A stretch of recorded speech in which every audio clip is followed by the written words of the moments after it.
ठीक है, देखिए हम जो है इन्फ्लेशन का टॉपिक कर रहे थे। इन्फ्लेशन में we have already covered how many parts? Two two parts. Parts we have earlier covered. ठीक है, हमने इसमें क्या क्या पढ़ा है अब तक? बता सकता है कोई? What all we have studied in the inflation? Types of inflation and impact. Okay, सबसे पहले तो हमने समझा था कि इन्फ्लेशन होता क्या है। उसके बाद में हमने देखा टाइप्स ऑफ इन्फ्लेशन। टाइप्स में हमने कौन कौन से टाइप्स पढ़े थे? Demand pull inflation and cost push inflation, है ना। उसके अलावा हमने क्या पढ़ा टाइप्स के बाद में?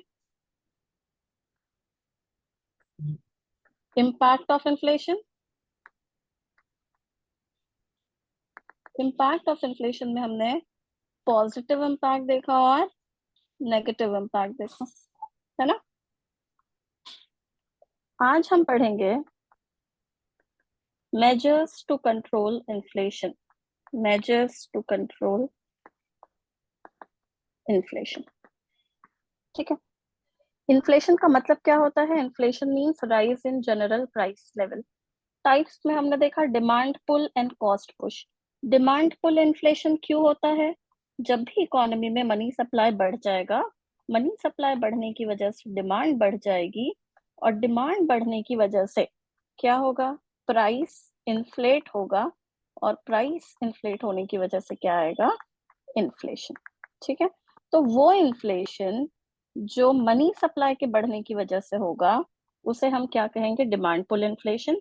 कॉस्ट पुश इन्फ्लेशन वो इन्फ्लेशन होगा जब भी सप्लाई कम हो जाएगा, सप्लाई कम होने की वजह से भी चीजों का प्राइस इंक्रीज होगा, उसकी वजह से भी इन्फ्लेशन आएगा। तो ऐसा इन्फ्लेशन जो कि सप्लाई कम होने की वजह से होता है उसे हम कहते हैं कॉस्ट पुश इन्फ्लेशन, ठीक। उसके अलावा हमने इम्पैक्ट कवर किया था। आज हम देखेंगे measures to control the inflation. अगर इकोनॉमी में अब हमें यहाँ पर दो रीजंस पता है कि इन्फ्लेशन होता क्यों है ना। इन्फ्लेशन क्यों होता है? एक तो डिमांड पुल होता है और दूसरा कॉस्ट पुश होता है। अगर हमें रीजन पता है कि इन्फ्लेशन होता क्यों है, तो हम डायरेक्टली उस रीजन को टारगेट कर सकते हैं इन्फ्लेशन को कंट्रोल करने के लिए। हमें पता है कि डिमांड पुल इन्फ्लेशन में इन्फ्लेशन क्यों होता है? मनी सप्लाई बढ़ने की वजह से। मनी सप्लाई बढ़ता है तो डिमांड बढ़ती है और फिर इन्फ्लेशन होता है। डिमांड बढ़ती है और फिर इन्फ्लेशन होता है ना। तो हमें पता है कि ये इन्फ्लेशन तो मनी सप्लाई के बढ़ने की वजह से है। तो अगर मुझे इन्फ्लेशन को कंट्रोल करना है तो मैं कैसे इन्फ्लेशन को कंट्रोल कैसे कर सकती हूँ? मनी सप्लाई को कम करके, है ना। इन्फ्लेशन ज्यादा है। इन्फ्लेशन ज्यादा क्यों है? क्योंकि मनी सप्लाई ज्यादा है। तो अगर मुझे यहाँ पर इन्फ्लेशन कम करना है तो मैं क्या करूंगी? मनी सप्लाई को इकोनॉमी में कम कर देंगे, है ना। तो अब यहाँ पे हमारा टॉपिक ही यही है, measures to control inflation, inflation. ठीक है। तो इन्फ्लेशन को कंट्रोल कैसे करेंगे? एक तरीका है कि जो मनी सप्लाई बढ़ा है आप उस मनी सप्लाई को ही कम कर दो, है ना। अब जो कॉस्ट पुश इन्फ्लेशन है, कॉस्ट पुश इन्फ्लेशन क्यों होता है? सप्लाई कम सप्लाई होते, की। ये सप्लाई कम है इसके लिए इन्फ्लेशन है ना। इसलिए इन्फ्लेशन ज्यादा है क्योंकि सप्लाई कम है। अब अगर मुझे इन्फ्लेशन को कम करना है, इन्फ्लेशन को कंट्रोल करना है, तो मैं कैसे करूंगी? रीजन मुझे पता है कैसे हो रहा है, सप्लाई कम है इसके लिए इन्फ्लेशन है ना। तो मैं क्या करूंगी अगर इन्फ्लेशन कंट्रोल करना है? तो सप्लाई को सप्लाई बढ़ाना पड़ेगा। बढ़ाना पड़ेगा। सप्लाई को बढ़ा देंगे तो इन्फ्लेशन कंट्रोल हो जाएगा। इसका मतलब मुझे ये समझ आया कि इन्फ्लेशन के जो दो मेन जो रूट कॉज है, मनी सप्लाई का बढ़ना, है ना, और सप्लाई का घट जाना, तो हम इसी दोनों को टारगेट करके इन्फ्लेशन को कंट्रोल कर सकते हैं, ठीक। तो हम पहले देखेंगे कि हम ये मनी सप्लाई को कैसे कम कर सकते हैं, है ना। Measures to control the money supply in the economy. Measures to control money supply. Money supply को कैसे कंट्रोल किया जा सकता है? मनी सप्लाई अगर इकोनॉमी में बढ़ा हुआ है तो हम क्या क्या मेथड से, क्या क्या तरीकों से मनी सप्लाई को कम कर सकते हैं? देखिए, मनी सप्लाई को हम यहाँ पर एक एक करके रीजन देखेंगे कि हम मनी सप्लाई को कैसे कम करते हैं। तो मनी सप्लाई को इकोनॉमी से जो कम करने की जिम्मेदारी है वो होती है आरबीआई की। आरबीआई एक पॉलिसी बनाता है जिसको हम कहते हैं कॉन्ट्रैक्शनरी मॉनेटरी पॉलिसी, जिसे हम कहते हैं कॉन्ट्रैक्शनरी मॉनेटरी पॉलिसी। मॉनेटरी का मतलब होता है पैसों से रिलेटेड, है ना। कॉन्ट्रैक्ट करना यानी कम करना। तो ऐसी पॉलिसी जिसमें जिसमें पैसों को कम किया जाए उसे हम कहेंगे कॉन्ट्रैक्शनरी मॉनेटरी पॉलिसी। इस पॉलिसी में हम कैसे, हमारा मेन एम क्या है? हमारा मेन एम इन्फ्लेशन को कंट्रोल करना है। इन्फ्लेशन कैसे कंट्रोल होगा? मनी सप्लाई को कम करके। तो हमारा मेन एम यहाँ पर क्या है? मनी सप्लाई को कम करना। तो हम मनी सप्लाई को कैसे कम कर रहे हैं? तो मैंने कहा आरबीआई कैसी पॉलिसी बनाता है? Contractionary monetary policy. इसमें क्या करता है आरबीआई? जैसे मान लीजिए आरबीआई बैंक को लोन देता है ना। तो आरबीआई फ्री में तो लोन नहीं देगा, आरबीआई जो है वो इंटरेस्ट चार्ज करेगा, ठीक है, बैंक से। और बैंक वो लोन लेकर बैंक जो है आगे पब्लिक को लोन देती है, तो बैंक भी पब्लिक से इंटरेस्ट चार्ज करती है ना। तो आरबीआई ने जो है वो बैंक को लोन दिया और बैंक ने पब्लिक को लोन दिया। अब आप देखिए, आरबीआई जब बैंक को लोन देगी तो आरबीआई ने सपोज करिए बैंक से जो इंटरेस्ट रेट आरबीआई चार्ज करेगी, अगर उस इंटरेस्ट रेट को बढ़ा दिया तो इसका मतलब क्या हुआ? बैंक को तो लोन महंगे में मिल रहा है ना। क्यों? क्योंकि इंटरेस्ट रेट क्या है? ज्यादा है ना। तो जब आरबीआई अपने इंटरेस्ट रेट को बढ़ाएगी तो बैंक को लोन महंगे में मिलेगा। तो आपको लगता है कि ज्यादा बैंक लोन लेगा क्या आरबीआई से? नो। बैंक लोन कम लेगा, है ना। और जब बैंक ने खुद ही आरबीआई से कम पैसे लिए हैं, बैंक के पास कम पैसे है, तो क्या अब जब तो क्या बैंक ज्यादा लोन पब्लिक को दे पाएगा? नहीं दे पाएगा, है ना। इसका मतलब बैंक जो है पब्लिक को कम लोन दे पाएगा। इसका मतलब क्या? पब्लिक के पास पैसे कम होंगे। इसका मतलब क्या? इकोनॉमी में मनी सप्लाई क्या हो जाएगा? कम हो जाएगा, है ना। या फिर अगर बैंक ने आरबीआई से हायर इंटरेस्ट रेट पर लोन लिया है तो बैंक भी तो पब्लिक को हायर इंटरेस्ट रेट पर ही लोन देगी ना, है ना। क्यों? क्योंकि बैंक को खुद लोन आरबीआई से बहुत महंगा मिला है। तो जब बैंक को महंगा लोन मिला है तो बैंक आगे पब्लिक को भी महंगा ही लोन देगी। बैंक का इंटरेस्ट रेट भी हाई होगा, है ना। तो आपको लगता है जब इंटरेस्ट रेट बहुत ज्यादा हाई होगा तो पब्लिक बहुत ज्यादा लोन लेगी हाई इंटरेस्ट रेट पर, No, miss. नो है ना। मैम। तो जब पब्लिक लोन नहीं लेगी ज्यादा तो उसकी वजह से क्या होगा? मनी सप्लाई इकोनॉमी में कम हो जाएगा। और जब मनी सप्लाई इकोनॉमी में कम होगा तो क्या कम होगा? इन्फ्लेशन कम हो जाएगा ना, यस है ना। मैम। मनी सप्लाई जब कम होगा तो क्या कम होगा? Inflation inflation. कम हो जाएगा। तो हमारा मेन एम क्या है? हम पढ़ क्या रहे? टॉपिक हम पढ़ रहे हैं measures to control the inflation. तो क्या मेजर है? आरबीआई कैसी पॉलिसी का यूज करती है? कॉन्ट्रैक्शनरी मॉनेटरी पॉलिसी का, ठीक है। अब ये कॉन्ट्रैक्शनरी मॉनेटरी पॉलिसी यहाँ पर मैंने एक्सप्लेन किया कि कैसे यहाँ पर हायर इंटरेस्ट रेट लगाया जाता है और उस हायर इंटरेस्ट रेट की वजह से मनी सप्लाई इकोनॉमी में कम हो जाता है। अब ये मॉनेटरी पॉलिसी से रिलेटेड आगे एक चैप्टर हम डिटेल में करेंगे, यहाँ पर बस आप इतना समझ लीजिए। समझ आया आपको ये पॉइंट? Yes, ये miss. ठीक है। उसके अलावा और हम कैसे मनी सप्लाई को कम कर सकते हैं? मनी सप्लाई को हमें क्या करना है? इकोनॉमी में कम करना है। तो देखिए, टैक्सेस, अगर हम टैक्सेस की बात करें तो टैक्सेस जो है डायरेक्ट टैक्स, अगर डायरेक्ट टैक्स को बढ़ा दिया जाए, अगर डायरेक्ट टैक्स का मतलब क्या?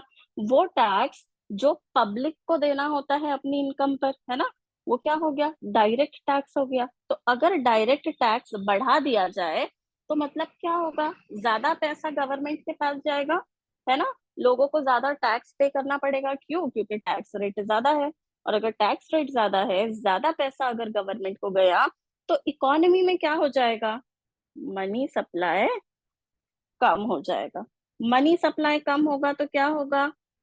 इन्फ्लेशन कम हो जाएगा। ये पॉइंट क्लियर है आपको? Yes, miss. Yes ma'am. है ना? तो हम देख रहे हैं मेजर्स टू कंट्रोल इन्फ्लेशन। एक हमने देखा कि क्या मेजर होगा, contractionary monetary policy should be used to control inflation.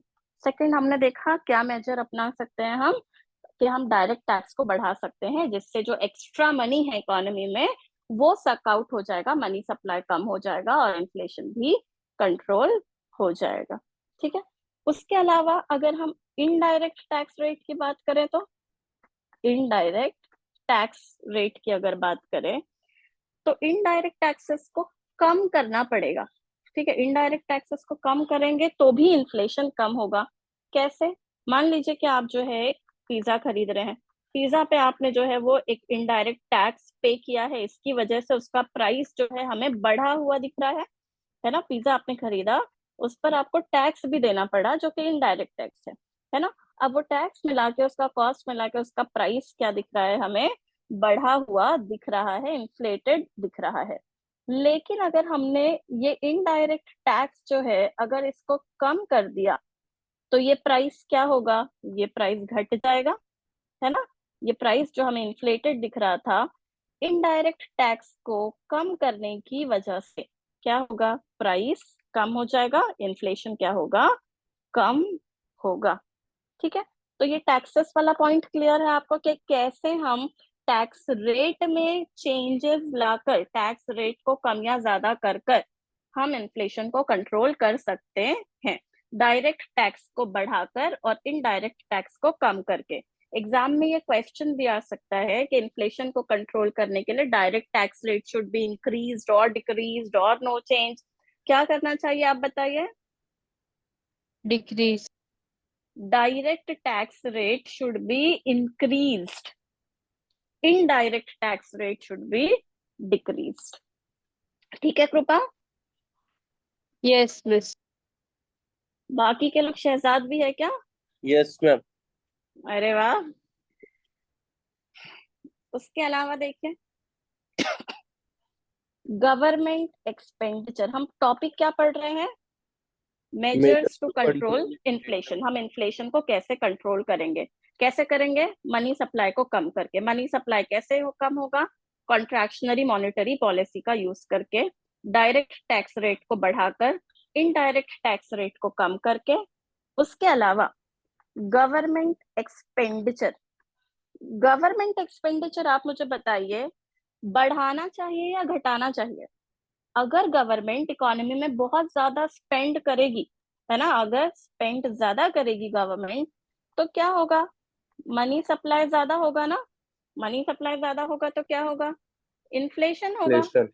है ना? तो इसका मतलब मुझे क्या समझ आया यहाँ से कि गवर्नमेंट एक्सपेंडिचर क्या होना चाहिए? कम होना शुड बी लेस। चाहिए। Government expenditure should be decreased. क्यों? क्योंकि इकोनॉमी में इन्फ्लेशन है और आरबीआई का एम है इन्फ्लेशन को कम करना है ना? तो गवर्नमेंट एक्सपेंडिचर को कम करना पड़ेगा। उसके अलावा हम देखें, अगर गवर्नमेंट बोरोइंग की अगर हम बात करें, गवर्नमेंट बोरोइंग की बात करें, तो गवर्नमेंट जो है, आरबी गवर्नमेंट कहाँ से बोरो करती है? क्या क्या सोर्सेस है बोरो करने के? तो देखिए, गवर्नमेंट जो है आरबीआई से भी बोरो करती है, गवर्नमेंट बैंक से भी बोरो करती है, और गवर्नमेंट पब्लिक से भी बोरो करती है।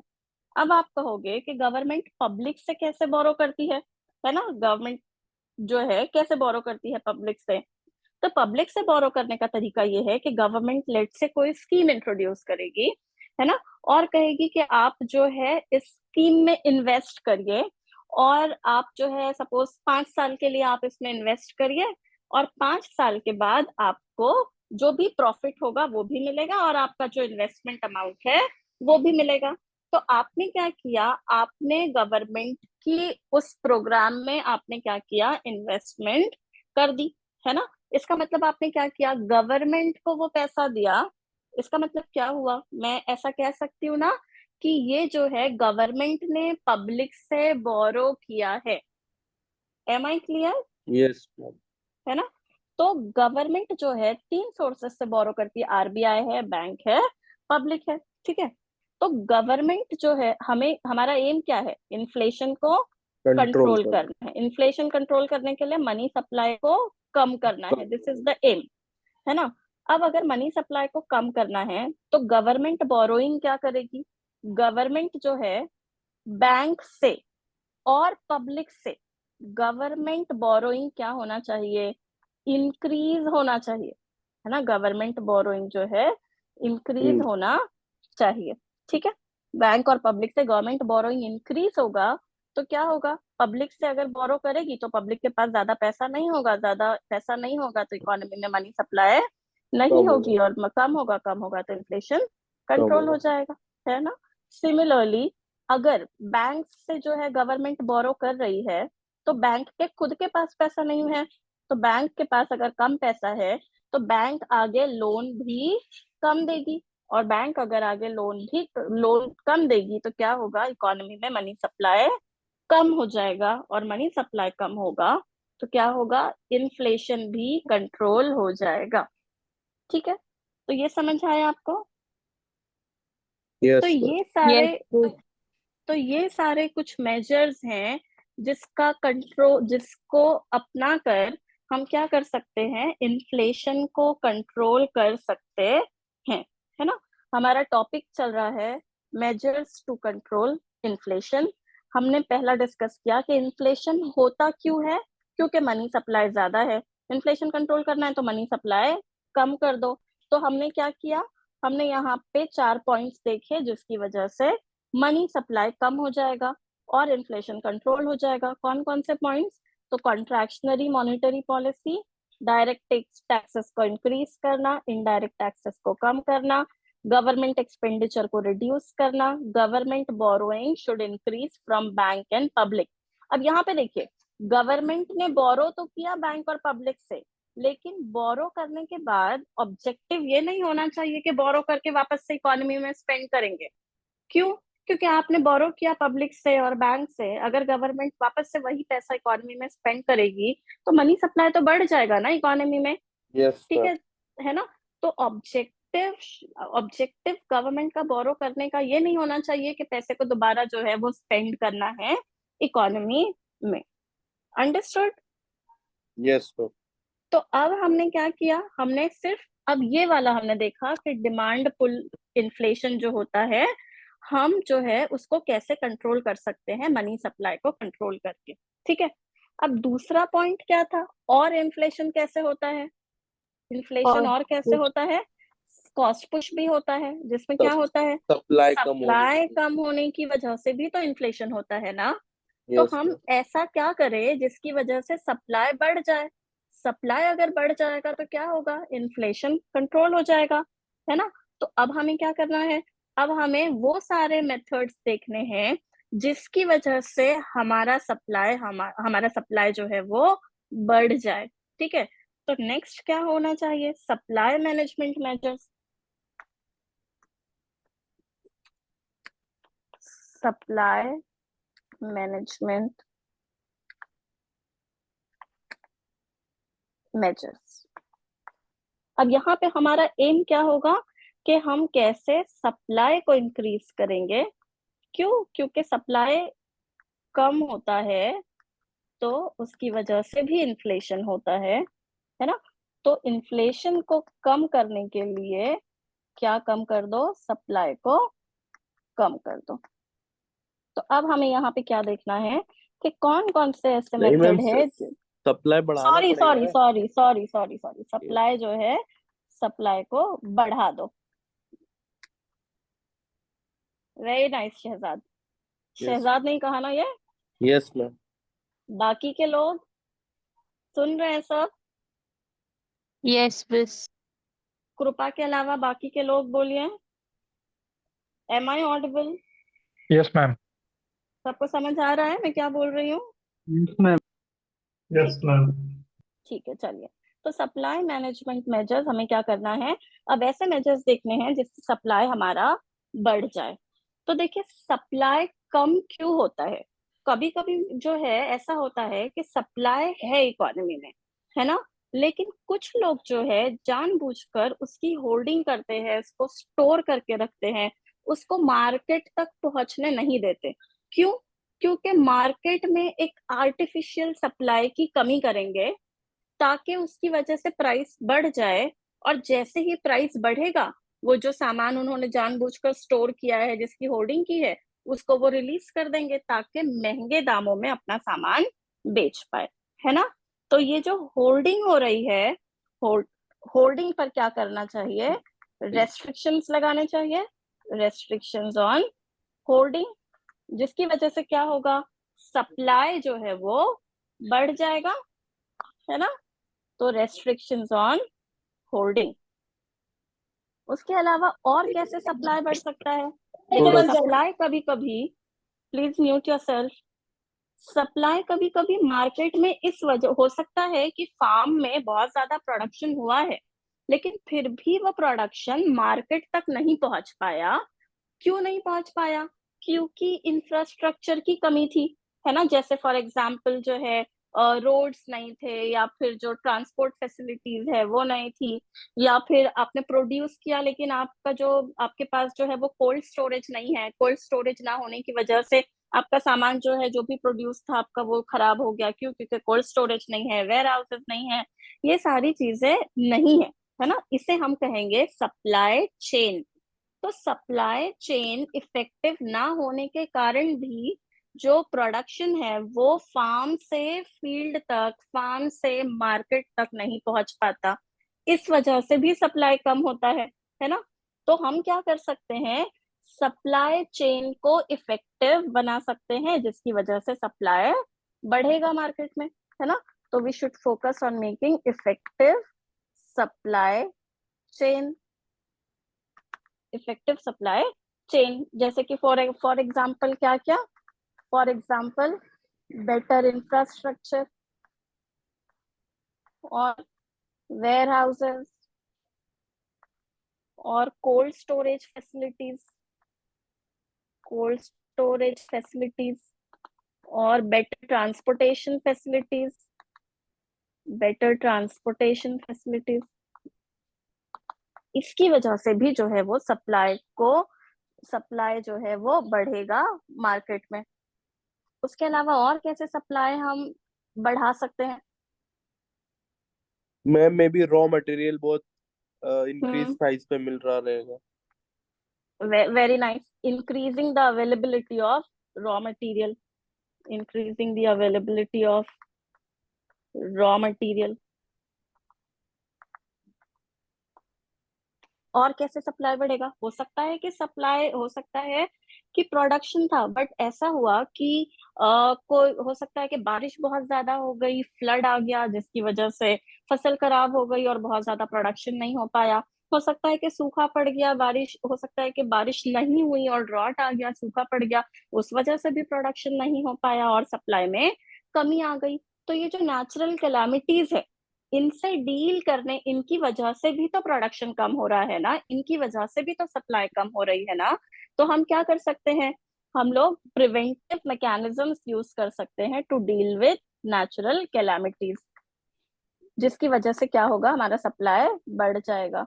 Preventive mechanism to deal with natural calamities. उसके अलावा और हम कैसे सप्लाई बढ़ा सकते हैं?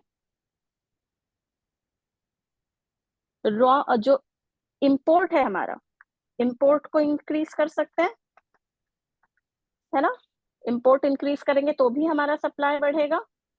और स्पेशली जब हमारी करेंसी एप्रिशिएट होती है, जब हमारी करेंसी एप्रिशिएट होती है, उस टाइम पर इंपोर्ट को हम बढ़ाकर उसको हम स्टॉक में रख सकते हैं, बफर स्टॉक उसका हम क्रिएट कर सकते हैं।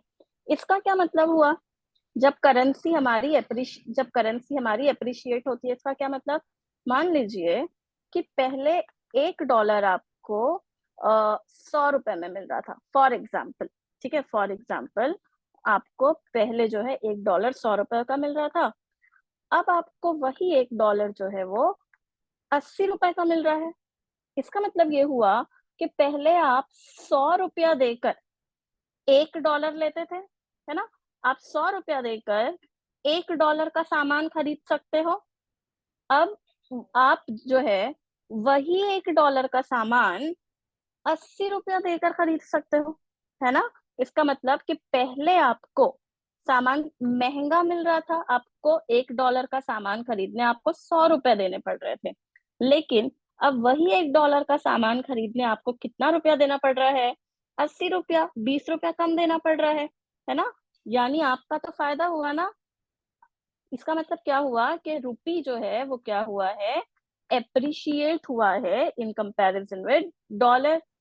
तो हमें सामान सस्ता मिल रहा है, पहले जो सामान मैं 100 रुपया देकर खरीद रही थी, अब उतना ही $1 का सामान मैं 80 रुपया देकर खरीद पाऊंगी।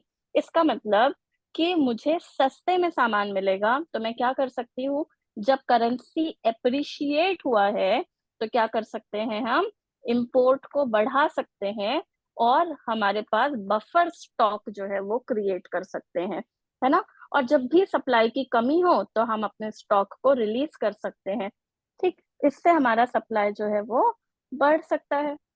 उसके अलावा ये तो हमने बात की इंपोर्ट को क्या करो, बढ़ा दो सप्लाई को इंक्रीज करने के लिए। और क्या है, एक्सपोर्ट। एक्सपोर्ट को क्या करना चाहिए, बढ़ाना चाहिए या घटाना चाहिए? घटाना चाहिए मैम। एक्सपोर्ट को कम करना चाहिए, है ना। एक्सपोर्ट कम क्यों, एक्सपोर्ट अगर ज्यादा होगा तो सप्लाई हमारा ज्यादा बाहर चले जाएगा ना, तो यस मैम। सप्लाई और उल्टा कम हो जाएगा।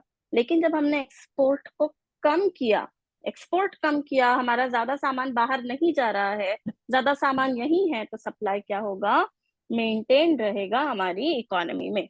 इसकी वजह से क्या होगा, इन्फ्लेशन नहीं होगा। हम टॉपिक क्या पढ़ रहे हैं? Measures to control inflation. सिर्फ शहजाद ही क्यों बोल रहा है, बाकी लोग?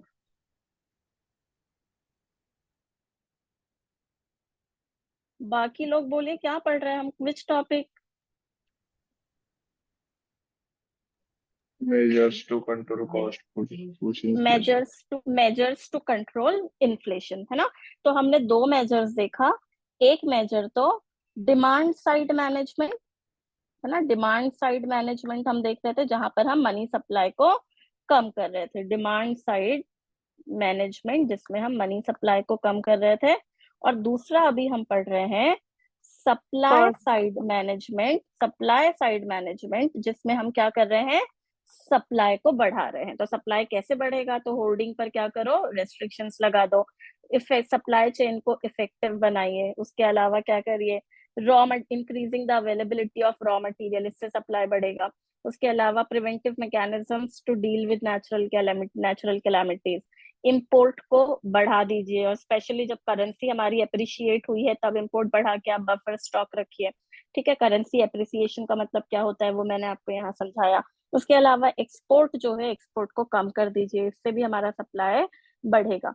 इसके अलावा और क्या, ब्लैक मार्केटिंग, ठीक है। अगर ब्लैक मार्केटिंग होगी चीजों की तो भी तो हमारा सप्लाई कम होगा ना। तो ब्लैक मार्केटिंग पर जो है क्या करना चाहिए, रेस्ट्रिक्शंस लगाना चाहिए। उसके अलावा और क्या हो सकता है सप्लाई को बढ़ाने के लिए, सप्लाई और कैसे बढ़ाया जा सकता है? Increase in MSP. एमएसपी का फुल फॉर्म होता है मिनिमम सपोर्ट प्राइस। एमएसपी का फुल फॉर्म होता है मिनिमम सपोर्ट प्राइस। इसका मतलब क्या है मिनिमम सपोर्ट प्राइस का? इसको हम एग्रीकल्चर चैप्टर में डिटेल में पढ़ेंगे, अभी बस समझ लीजिए कि मिनिमम सपोर्ट प्राइस मतलब कि गवर्नमेंट जो है, और गवर्नमेंट कुछ एग्रीकल्चरल प्रोड्यूस पर एमएसपी अनाउंस करती है। वो कहती है किसानों से कि लेट से कि आप जो है गेहूं प्रोड्यूस करिए, फॉर एग्जांपल कि आप जो है गेहूं प्रोड्यूस करिए, हम जो है आपका गेहूं लेट से के 25 रुपया पर केजी हम आपसे प्रोक्योर करेंगे। तो आप जो है मार्केट में अगर आपको 25 रुपए से कम आपको अगर मार्केट में दाम मिल रहा है, तो हम आपसे 25 रुपये में प्रोक्योर करेंगे आपका गेहूं जो आपने प्रोड्यूस किया है ना। तो 25 रुपया गवर्नमेंट ने क्या किया, एक बेसिक मिनिमम रेफरेंस सेट किया कि आप 25 रुपए से नीचे नहीं बेचिए। अगर मार्केट में 25 रुपए से कम दाम मिल रहा है, तो हम क्या करेंगे, हम आपसे वो जो है प्रोक्योर करेंगे, हम आपसे आपका गेहूं जो है वो प्रोक्योर करेंगे। तो ये एक बेसिक रेफरेंस है। अगर 25 रुपए से ऊपर मार्केट में बिक रहा है तो आप मार्केट में बेचिए, है ना। लेकिन अगर 25 से नीचे बिक रहा है, तो हम हैं आपसे प्रोक्योर करने के लिए। ठीक, तो इसे कहते हैं एक बेसिक रेफरेंस, जो वैल्यू है जो गवर्नमेंट सेट करती है ना, उससे कहा जाता है मिनिमम सपोर्ट प्राइस। इससे क्या होता है, इससे किसान मोटिवेट होता है इससे प्रोडक्शन मैम करने के। मैम इससे जो रूट लेवल पे प्रोड्यूसर्स होते हैं उनको बेयर मिनिमम एक सेट प्राइस मिलता है, जिससे बेनिफिट होता है, तो वो प्रोडक्शन और अच्छा करते हैं फिर next year. Very very nice, very nice. तो किसान जो है इससे क्या होते हैं, मोटिवेट होते हैं प्रोडक्शन करने के लिए। ठीक, तो अगर गवर्नमेंट ने पहले अगर लेट से कहा कि 20 रुपीज पर केजी पे हम जो है आपका गेहूं जो है वो खरीदेंगे, आपका वीट खरीद लेंगे। लेकिन अब अगर गवर्नमेंट ने कहा कि 25 रुपीज पर केजी पे खरीदेंगे, तो इससे तो किसानों को फायदा है ना। तो किसान ज्यादा से ज्यादा गेहूं प्रोड्यूस करेगा। फॉर एग्जाम्पल, अगर हम बात करें कि हमारे देश में राइस का प्रोडक्शन बहुत ज्यादा होता है, वीट का प्रोडक्शन बहुत ज्यादा होता है, बट अगर हम पल्सेस की बात करें, अगर हम ऑयल सीड की बात करें, तो प्रोडक्शन जो है होता है, लेकिन इतना नहीं होता जो हमारी पॉपुलेशन के लिए रिक्वायर्ड है, जितना हमारी पॉपुलेशन के लिए। तो इसलिए हमें क्या करना पड़ता है, हमें जो है बाहर के देशों से उसे इंपोर्ट करना पड़ता है ना। ऑयल सीड हो गया, पल्सेस हो गया। इसके लिए अगर आप देखोगे, गेहूं का प्राइस, राइस का price as compare to pulses, दालें, या as compare to oil seed क्या होता है, सस्ता होता है। दालें और पल्सेस, दालें और या फिर ऑयल सीड हम देखेंगे, ऑयल जो है वो एडिबल ऑयल वो जो है हमें महंगा मिलता है। क्यों महंगा मिलता है, क्योंकि हम जो है इंपोर्ट भी करते हैं। तो इस वजह से उसका दाम जो है वो बढ़ जाता है ना। तो मान लीजिए अगर पल्सेस पे एमएसपी बढ़ा दिया गया, पल्सेस पे एमएसपी बढ़ा दिया गया, ऑयल सीड पर एमएसपी बढ़ा दिया गया, तो उससे क्या होगा, किसान ज्यादा से ज्यादा पल्सेस प्रोड्यूस करेगा, ऑयल सीड प्रोड्यूस करेगा। उसकी वजह से हमारे देश में सप्लाई जो है वो कम नहीं होगी और हमें बाहर से इंपोर्ट नहीं करना पड़ेगा। ठीक है, तो increase in MSP will also play crucial role in increasing supply in our economy। ठीक है, इतना समझा। Yes, miss. ठीक है, उसके अलावा और क्या किया जा सकता है, सब्सिडीज को इंक्रीज किया जा सकता है ना। सब्सिडीज इंक्रीज किया जा सकता है। सब्सिडी मतलब क्या, मान लीजिए कि एक कंपनी जो है वो फर्टिलाइजर बनाती है, ठीक है। अब अगर फर्टिलाइजर बनाती है और गवर्नमेंट गवर्नमेंट ने कहा कि मान लीजिए कि 1 केजी फर्टिलाइजर प्रोड्यूस करने को आपको 100 रुपीज लगते हैं।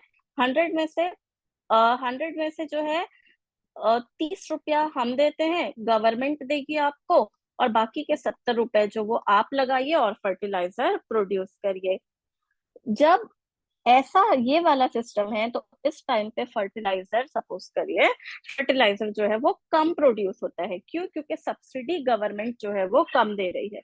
लेकिन मान लीजिए अगर गवर्नमेंट ने सब्सिडी बढ़ा दिया, 30 की जगह अगर 50 रुपए गवर्नमेंट सब्सिडी देने लगे, गवर्नमेंट का कॉन्ट्रीब्यूशन 50 रुपए हो जाए, तो उस फर्टिलाइजर कंपनी का कॉन्ट्रीब्यूशन कितना होगा, सिर्फ 50 रुपए, है ना। तो क्या होगा, इससे फर्टिलाइजर का प्रोडक्शन जो है वो बढ़ जाएगा। क्यों, क्योंकि अब कंपनी को अपनी तरफ से सिर्फ कितना लगाना है, 50 रुपए। तो क्या होगा, फर्टिलाइजर का प्रोडक्शन बढ़ जाएगा। ठीक, तो इसकी वजह से सप्लाई कम नहीं होगा। तो इंक्रीज इन सब्सिडीज, इसकी वजह से भी सप्लाई हमारा बढ़ सकता, सप्लाई जो है बढ़ता है। इसके अलावा और क्या,